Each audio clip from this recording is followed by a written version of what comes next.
Hey, howdy folks, how you going? Remember this Fender Blues Junior that came in a couple of months ago?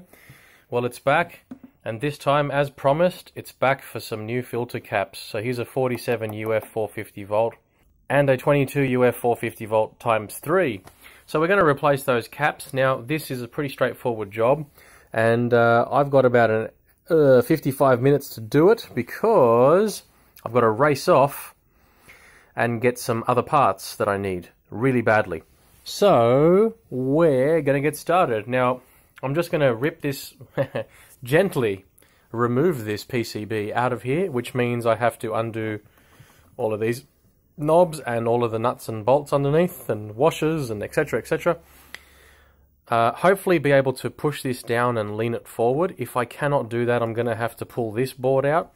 The valve PCB can stay in there. The thing to be careful with is these ribbon cables. I just thought I'd stop for a second because I started pulling the knobs off, and the first thing I noticed was that the pot's a plastic shaft. Now, there's nothing wrong with plastic shafts, but man, these things break so easily.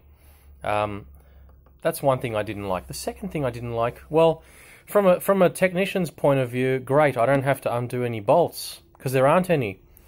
However, all that's holding these things securely in place are these little plastic washers, or spacers really, and they just sort of go on the shaft and they just sit there.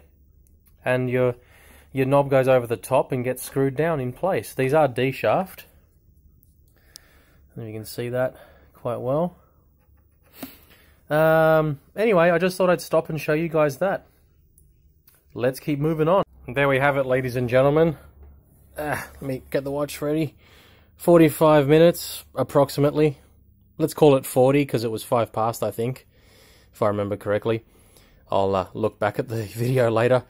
But anyway, there you go. Quick filter cap change. Now 500 volt instead of 450, so higher rated voltage. However, the same microfarad. So 47, 22, 22, and 22. The amp is on. Valves are lit. I'm going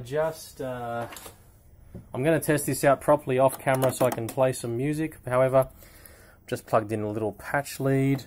If I turn the volume up. So hey, it's making sound, it's not making smoke. And it's been on for the last, well, 5 minutes. So yeah, we'll call that a 35-minute filter cap change on a Fender Blues Junior. This is the special edition one I had a few months ago. Check the videos for if you want to watch what happened in the previous video. I had a reverb tank change, and the tubes were vibrating. They were microphonic and they were vibrating. So check that out. I sound like I'm out of breath because I am. I've been rushing to fix this. When I say rushing, I did take my time and make sure the polarity is right. I made sure the old caps, these pieces of rubbish here, the old caps were discharged before I touched them, because you don't want a little rude electric shock there. Also noticed the power light there, the LED going underneath it was actually a little bit loose, so I've tightened that up as well. And yeah, I did have to remove this speaker output jack to get the board out. So there was that. But otherwise, all is well. Here we are. Fender Blues Junior, special edition, the Woody. I'm just going to put the knobs back on, tighten up the nut here, or put the nut on and tighten it up here, and the job's done. So, power off. Thanks for watching. Don't forget to subscribe and all that other stuff. I really appreciate it. And I hope you enjoyed yet another quick repair video. Stay tuned for more. Bye-bye.